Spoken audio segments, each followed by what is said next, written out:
So now we'll be starting with Indian economic development, and I have discussed the syllabus and the chapters with you yesterday only. So now the first chapter is Indian economy on the eve of independence. In this chapter, we'll be studying about the characteristics or features of the Indian economy that prevailed before the arrival of British in India, what happened during the British rule, and what was the condition of the Indian economy on the eve of independence or at the time of independence when British were supposed to go from India. How did they left different sectors of our Indian economy? So now let us start with the explanation part of this chapter. So first of all, we should discuss what was the condition before the occurrence of this British rule, before the advent of British rule, or what was the condition of our Indian economy before their arrival, है ना? British के आने से पहले Indian economy के क्या थे, ठीक है, कैरेक्टरिस्टिक्स इंडियन इकोनॉमी किस चीज़ के लिए पहचानी जाती थी, तो वो बहुत ही इंपॉर्टेंट चीज़ है कि हमारा प्राइमरी इकोनॉमिक ऑक्यूपेशन क्या था, agriculture. Agrarian economy it is right now also because most of the people are still engaged in the primary sector. The same was the case that time. That time even the many people were engaged in agriculture sector. And the second thing which has made India very prominent in the world trade was its handicrafts. ठीक है, Indian जो handicrafts थे वो world famous हुआ करते थे. Handicrafts like cotton, ठीक है, टेक्सटाइल्स, अदर टेक्सटाइल्स, सिल्क, ठीक है, even some precious metal work, ये जितनी भी टेक्सटाइल्स इंडस्ट्री थी हैंडीक्राफ्ट में, उसमें इंडिया को क्या बना रखा था, वर्ल्ड फेमस बना रखा था. और इंडिया की अपने टेक्सटाइल्स, अपने फैब्रिक, अपने प्रेशियस स्टोन्स की वजह से वर्ल्ड में एक अच्छी खासी डिमांड थी, एक अच्छी खासी आइडेंटिफिकेशन थी. Even other than handicrafts, India was engaged in other trade also, like the trade of spices, है ना. स्पाइसेस का ट्रेड बहुत ज़्यादा प्रोमिनेंट था और इंडिया एक बड़ी ही फेवरेबल डेस्टिनेशन था, ये एक बड़ा ही फेवरेबल टारगेट था to have a trade relation with, ठीक है. तो जिसकी वजह से कई सारे यूरोपियंस ने इस तरफ आना सोचा, इस टेरिटरी के ऊपर आकर थोड़ा बहुत अपने ट्रेड लिंक्स बनाए और कुछ ने क्या सोचा, ट्रेड के ज़रिए अपने उनने दूसरे ऑब्जेक्टिव्स भी पूरे किए, जैसे कि British as a trader they came but as a ruler they stayed, ठीक है. ट्रेडर के तौर पे आए थे लेकिन रूलर के तौर पे यहाँ पे रुके. ट्रेड से होते होते होते होते उनने क्या किया, ज्यूरिसडिक्शन और गवर्नेंस के ऊपर भी कैप्चर किया. So now let us discuss what happened during the British rule. We will not take it much to the history portion, just we want to know the impact over the economy, है ना, during this British rule. British rule का Indian economy के ऊपर क्या impact पड़ा था. तो obviously हमको इसका एक बड़ा ही इमीडिएट इम्पैक्ट बता रखा है कि ब्रिटिश का सिर्फ एक ही पर्पस था. It was having only one sole purpose to come to India and to rule in India. That the purpose was to reduce the country's trade capacity. वो कंट्री की ट्रेड कैपेसिटी ख़त्म करना चाहते थे. वो चाहते थे कि भाई इंडिया का खुद का पोटेंशियल ख़त्म हो जाए, वो पूरी पूरी उनके ऊपर डिपेंडेंट हो जाए. तो उसके लिए उन्होंने किया क्या, उनने क्या किया, हमको बना दिया exporter of raw materials and importer of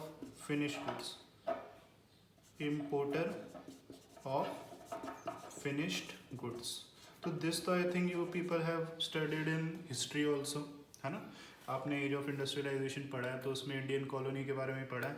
उनने यहाँ की ट्रेड कैपेसिटी बिल्कुल ही दबा दी, ठीक है. आपने 10th की हिस्ट्री में पढ़ा है किस तरीके से वो आए, किस तरीके से उन्होंने पहले रूलर्स के साथ लिंक्स बनाए, फिर किस तरीके से ट्रेड कैप्चर किया, पोर्ट्स को हमारे कैप्चर किया. तो उनका ऑब्जेक्टिव क्या था, उन्होंने क्या काम किया, उन्होंने एक बड़ी ही अच्छी स्ट्रेटेजी प्ले करी कि इंडिया का खुद का ट्रेड पोटेंशियल ख़त्म कर दो, कि इंडिया के अंदर ट्रेड ना हो पाए, इंडिया के लोग एक अच्छे ट्रेडर या एक बड़े प्रोस्परस ट्रेडर के तौर पर नहीं जाने जाएँ. कैसे होगा वो, वैसे होगा कि यहाँ का जितना भी रॉ मटेरियल है ना, वो यहाँ से तो क्या करो, एक्सपोर्ट करो मैनचेस्टर, ब्रिटेन, वहाँ पे प्रोडक्शन करो, वहाँ के लोगों को प्रोडक्शन का बेनिफिट ज़्यादा मिले और फिर वहाँ का जो गुड बनेगा वो यहाँ पे इंपोर्ट होगा और यहाँ पे बिकेगा, यहाँ के साथ साथ बाकी जगह पे भी बिकेगा. प्रोडक्शन का लेवल किसका लगेगा, ब्रिटेन का. जो वैल्यू है प्रोडक्शन की वो किसको मिलेगी, ब्रिटेन को. और इंडिया एक मेयर क्या रह जाएगा, exporter of raw material and importer of finish good. मतलब हमारा मटेरियल बना के ही हमको चिपका दिया, या फिर हमारे गुड्स जो हैं, जो हमारे रॉ मटेरियल जो हमारे यहाँ पे पाए जाते थे, उन्हीं की मदद से हम ही उनको खरीदे। कहने का मतलब क्या है कि जो चीज़ हमारी यहाँ पे पाई जाती थी उसको उन्होंने यूज़ किया और हम यूज़ नहीं कर पाए उनकी पॉलिसीज़ की वजह से। यहाँ पे जो टेक्सटाइल्स पाई जा रही है, रॉ कॉटन है, जो फाइन क्वालिटी रॉ कॉटन है, कौन यूज़ कर पा रहा है उसको? उनको यूज़ कर पा रहा है कौन? ब्रिटेन। और हमारे पास होने के बावजूद हम उसको यूज़ नहीं कर पा रहे। इससे हम क्या हुए, अपने घर के ही रिसोर्स यूज़ नहीं कर पाए और हमको उनसे बने बनाए गुड्स परचेज करने पड़ रहे हैं, जो गुड्स हमारे मटेरियल से बन के आ रहे हैं। ठीक है, तो ये इस तरीके से उन्होंने हमारी कैपेसिटी को क्या किया, बड़ा ही हम बोल सकते हैं कॉन्ट्रैक्ट कर दिया हमारी कैपेसिटी, और अपने ऑब्जेक्टिव्स करे पूरे। अपने ब्रिटेन में, अपने यूरोप में एक बड़ी ही इंपॉर्टेंट पोजीशन पाने के लिए अपनी इंडस्ट्रियलाइजेशन को फोस्टर किया, बढ़ावा दिया। So this was the background in which we have to start the study of economy. आपको दिमाग में बैठाना है कि अब अपनी इंडियन इकनॉमी के बारे में कहाँ से समझना है।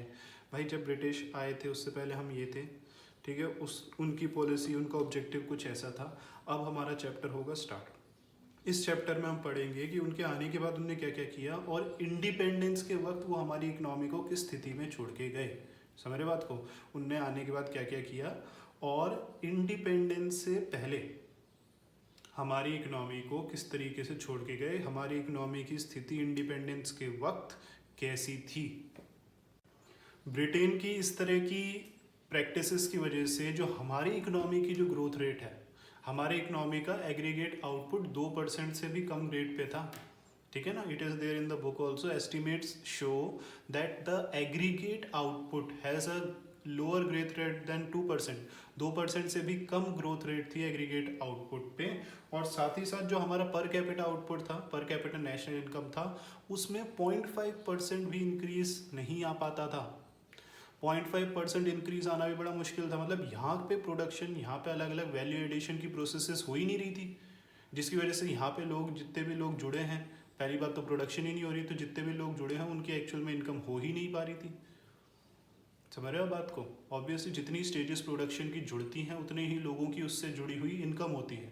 लेकिन जब प्रोडक्शन को कट कर दिया गया है, सीधा रॉ मटेरियल को बाहर भेज दिया गया, वहाँ से फिनिश गुड ले आए गए, मतलब जो बीच की जो इनपुट आउटपुट प्रोसेस है, बीच की जो प्रोडक्शन साइकिल है, वो यहाँ पे कैरी हो ही नहीं पा रही, जिसकी वजह से इंडियन इकोनॉमी की जो इनकम है, जो एग्रीगेट आउटपुट है, बहुत ही ज़्यादा सब्सटेंशियली गिरता जा रहा था। तो उस कंडीशन को समझने के लिए, इंडियन इकोनॉमी को समझने के लिए हम उसके सेक्टर्स के ऊपर फोकस करेंगे। ठीक है, तो इस चैप्टर में हम कुछ सेक्टर्स के बारे में बात करेंगे, जो मैंने आपको कल भी बताया था। फर्स्ट हम बात करेंगे एग्रीकल्चर सेक्टर की क्या स्थिति थी during the British rule and at the time of independence. कैसे हमारे पास वो छोड़ के गए थे। इंडस्ट्री की स्थिति क्या थी, ठीक है, what was the condition of industrial sector. Then foreign trade, then what were the demographic conditions of the economy. इससे भी बहुत बड़ा इम्पैक्ट पड़ता है इकोनॉमी में, demographic conditions. The occupational structure of the economy, occupational structure and the infrastructure of the economy। तो इन sectors की स्थिति इंडिपेंडेंस के वक्त कैसी थी, वही हमारे इस चैप्टर का कोर टॉपिक है। हम इंडिविजुअली इन सेक्टर्स के ऊपर देखेंगे कि इसकी स्थिति क्या थी, एक अच्छी स्थिति पे था, नहीं था तो क्यों नहीं था, या फिर इससे जुड़ी और भी कोई इंपॉर्टेंट कोई कॉन्सेप्ट, कोई चीज़ जो कि हमको पढ़ने के लिए क्या है, इम्पॉर्टेंट है, वो हम स्टार्ट करेंगे। So now we'll be starting with the agriculture sector, and first we'll be discussing the features of agriculture sector at the time of independence। एक कैसा एग्रीकल्चर सेटअप वो हमारे लिए छोड़ के गए, उसके क्या फीचर्स थे उस वक्त, इंडिपेंडेंस के वक्त, वो हम पढ़ना स्टार्ट करेंगे। तो पहला फीचर उसका था low level of productivity, and we are particularly following the book। Okay, I am just explaining you the topics, but we are particularly following the books. After understanding it, you have to go through the notes of the book made by the books. I will be sending you some pics of the notes also, but we are strictly following the book only। ठीक है. So first feature was low level of productivity. Low level of productivity. अब ये point ये कहता है कि भाई agriculture sector की सबसे पहली पहचान ये थी कि इस सेक्टर में प्रोडक्टिविटी का लेवल सबसे कम था. मैं आपको बता दूं 85% उस वक्त की पॉपुलेशन कहाँ पे एंगेज थी? एग्रीकल्चर सेक्टर में. आज की डेट में भी 55 to 60% है डायरेक्टली और डिस्गाइज्ड अनएम्प्लॉयड, बट उस वक्त 85% पॉपुलेशन वो strictly engage in agriculture sector, primary sector. But then too large areas were under cultivation but productivity was at lower scale. इतना बड़ा large area cultivated था फिर भी productivity कम थी. और उसका कारण सिर्फ ये था because we did not work for the improvement of this sector. There were no technological improvements. There were no efforts made by the British to improve the productivity of this sector. किसी ने कोई कोशिश नहीं करी कि भाई land की अगर कल्टीवेशन कम हो रही है, उसी इतने बड़े एरिया ऑफ लैंड से क्या हो रहा है? कल्टीवेशन कम हो रही है, यील्ड कम है, तो क्यों? उसके ऊपर कोई रिसर्च, कोई स्टडी, उसकी प्रॉब्लम्स को आइडेंटिफाई करना, सॉल्यूशंस को फाइंड करना, ऐसा कोई भी एफर्ट ब्रिटिश गवर्नमेंट ने नहीं लिया. ठीक है. They want to make Indians merely the tillers of the soil and they want to make themselves or the European traders the benefit seekers. Okay. उनका मकसद क्या था कि भाई जो टिलर है वो तो हमेशा इंडियन फार्मर है, उसको कई सारी दिक्कतें रहे. ठीक है. वो एक्चुअल में इतना ग्रो और प्रॉस्पर नहीं कर पाए, और अगर इधर से कुछ बेनिफिट रीप हो रहा है तो वो किसके पास जाए? यूरोपियन ट्रेडर्स के पास जाए, उनकी गवर्नमेंट के पास जाए. ठीक है. तो ये एग्रीकल्चर सेक्टर बड़ा ही लो लेवल ऑफ डेवलप था, इसकी प्रोडक्टिविटी कम थी, और कारण ये थी कि because no technological innovations, upgradations were encouraged. कोई भी साइंटिफिक रिसर्च, कोई भी इस सेक्टर के लिए वर्क नहीं हुआ जिससे इस सेक्टर में भी more can be produced with that limited level of resources. उतने ही रिसोर्स के साथ और भी ज़्यादा प्रोड्यूस कर पाने की कोई भी चीज़ नहीं हुई. ठीक है. Now second point which tells us the feature of agriculture economy at the time of independence was that there were huge losses to the tillers. I have told you right now only कि the tiller of the soil was different from the owner of the soil. Owner ने क्या किया? Taylor को रख रखा है. Taylor हो सकता है उसको ज़मीन का रेंट दे रहा है, या किसी और तरह की वो अपने पूरे आउटपुट में से कोई शेयर दे रहा है. ठीक है. क्या होता था? या तो वो उसका रेंट देता था, या फिर उसको आउटपुट में से शेयर देता था ओनर को. इस तरीके से उसके पास खुद के पास कुछ काम होता था. अब आउटपुट में शेयर से ज़्यादा उस वक्त प्रेफर किया जाता था रेंट. ठीक है. और rent as if you know it is a fixed kind of cost. उसकी कॉस्ट क्या होती है? फिक्स होती है. आपकी प्रोडक्शन से वो अफेक्ट नहीं होती, वो आपकी प्रोडक्टिविटी से प्रोपोर्शनल नहीं होती. अगर आपका कोई फिक्स रेंट है तो प्रोडक्शन ज़्यादा हुई, कम हुई, प्रोडक्शन नहीं हुई, उससे उसको कोई फ़र्क नहीं पड़ता. तो जो टेलर्स कई सारी प्रॉब्लम्स फेस कर रहे थे, कई बार उनका आउटपुट फेल हो रहा था, यील्ड ख़राब हो रही थी. ठीक है. इरिगेशन की कमी की वजह से, फर्टिलाइजर्स की कमी की वजह से, सपोर्ट की कमी की वजह से, क्रेडिट की कमी की वजह से, तो सारी कॉस्ट, ये सारे सेक्रीफाइसेस सिर्फ और सिर्फ टेलर उठा रहा था. ओनर्स को उनको कुछ मतलब नहीं था. ओनर्स को मतलब था सिर्फ अपने रेवेन्यू से, और उनको वो रेवेन्यू और रेंट निकालना आता था. तो they know how to take out that, reap out that rental value and make it a revenue for themselves, but they didn't care for what all the tillers have to sacrifice, what they have to compromise for enabling what cultivation. Land के ऊपर cultivation करने के लिए Taylor की क्या स्थिति थी, उससे उनको कोई मतलब नहीं था. उनको अपने रेंटल वैल्यू से मतलब थी. चाहे उसका आउटपुट फेल हो, चाहे आउटपुट कुछ हो, ज़्यादा होता था तो ऑब्वियसली वो उनकी पॉलिसीज बदलती थी. आउटपुट कहीं से अच्छा निकल रहा है तो उसमें से कुछ और शेयर मांगते थे. कहने का मतलब टेलर की स्थिति बड़ी ही सप्रेस थी, वो बड़े ही हेल्पलेस स्थिति में थे. Next point is lack of means of irrigation. As you all know this one is very very important. Irrigation is very important for enabling cultivation. ठीक है. क्रॉपिंग सिस्टम के लिए, फार्मिंग सिस्टम के लिए इरीगेशन बड़ी ही एक इम्पॉर्टेंट क्या है, इम्पॉर्टेंट आस्पेक्ट है.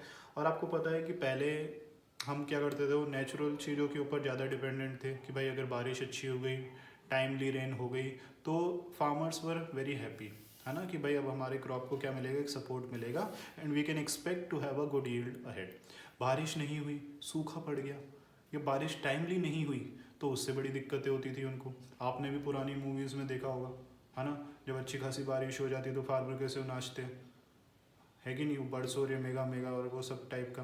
तो वो उनकी खुशी दिखाता था। वो खुशी किस वजह से, कि उनके जो काम है एग्रीकल्चर है उसमें उनको कुछ मिलेगा, सपोर्ट मिलेगा, वो एक्चुअल में अपनी लाइवलीहुड कैरी कर पाएंगे। लेकिन दूसरी तरफ अगर बारिश सही से नहीं हुई, टाइम से नहीं हुई, तो उनको बड़ी प्रॉब्लम्स होती थी। तो वहाँ पे इरिगेशन के कुछ आर्टिफिशियल मैन मेड तरीके कुछ भी डेवलप करने की कोशिश नहीं किए गए। और ऐसा तो बिल्कुल भी नहीं था कि वो डेवलप नहीं हो सकते थे। ऑब्वियसली ब्रिटिश जब रेलवेज ला सकती है तो फिर फार्म्स के लिए इरिगेशन नहीं ला सकती थी क्या? लेकिन बात ये थी कि कोई ने, किसी ने भी इस सेक्टर को के बारे में सोचा नहीं, फार्मर्स की स्थिति के बारे में नहीं सोचा, और जो फैक्ट है उसको उनने हमेशा सप्रेस रखा। जब तक टिलर्स की स्थिति इम्प्रूव नहीं होगी, जब तक फार्मर्स डेवलप्ड नहीं होंगे, सेक्टर कभी भी डेवलप नहीं हो सकता। समझ रहे हो? तो इस सेक्टर को उनकी सप्रेस करने की ये भी एक तरीके की क्या थी, कोशिश थी। Next point which tells us more about the agriculture sector at the time of independence is that the land holdings were subdivided। ठीक है, सब डिवीजन मतलब क्या है, बहुत ही ज़्यादा टुकड़े टुकड़े टुकड़े टुकड़े होते जा रहे थे। देखो एग्रीकल्चर एक ऐसा सेक्टर है जिसमें आपको एक minimum level of land area चाहिए ताकि आप एक क्रॉप को अच्छे से ग्रो कर पाओ, एक उस लेवल पे आउटपुट ग्रो कर पाओ जो एक्चुअल में आपको रेम्यूनरेट करे। अगर आप स्मॉल और फ्रेगमेंटेड लैंड होल्डिंग्स पे कल्टीवेशन करते हो या फिर आप उस पर कंडक्ट कर रहे हो तो आप ज़्यादा से ज़्यादा सब्सिस्टेंस कर सकते हो, या फिर आपकी कभी कभी इमरजेंसी नीड्स पूरी हो सकती है। वो एक आपको स्टेबल सोर्स ऑफ अर्निंग या रेवेन्यू नहीं दे पाएगा।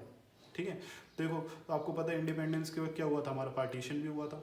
एक बहुत ही भारी फर्टाइल लैंड पाकिस्तान की तरफ चला गया जो इंडस रिवर से ड्रेन है, एक बहुत ही भारी फर्टाइल लैंड बांग्लादेश की तरफ चला गया, और हमारा जो पूरा कल्टिवेटेड एरिया था वो क्या हो गया, फ्रेगमेंटेड हो गया, डिवाइड हो गया, नॉर्दर्न प्लेन्स बचे बस हमारे पास। उसके अलावा भी हमारी जो इंटरनल पॉलिसीज़ थी और हमारे जो इंटरनल सेटअप थे उसमें भी लैंड को फ्रेगमेंट किया गया। इवन आज जो ट्रेडिशनल हमारा सिस्टम था, फैमिली सिस्टम था, फादर उस वक्त बेचारे ज़्यादा ज़मीन खरीद तो पाते नहीं थे, तो उनके बच्चों में क्या होता रहता था, तो डिस्ट्रीब्यूट होता रहता था, डिवाइड होता रहता था। और जब वो अलग अलग तरीके से कंडक्ट करते थे, उनको ओनरशिप मिलती थी, तो लैंड का साइज़ क्या होता जा रहा था, छोटा होता जा रहा था। रिच और पुअर के बीच का गैप इतना ज़्यादा था, ओनरशिप ट्रांसफ़र नहीं हो पा रही थी, जिसकी वजह से वो ज़मीन को खरीद के बढ़ावा तो दे नहीं सकते थे। ना ही कुछ इस तरीके का प्रोग्राम था जहाँ पे वो लैंड की पूलिंग करे, कम्युनिटी लैंड होल्डिंग्स हो, ऐसा भी कुछ नहीं होता था, जिसकी वजह से भी प्रोडक्टिविटी क्या थी, एक बड़ी ही लोअर स्केल पे हो पाती थी।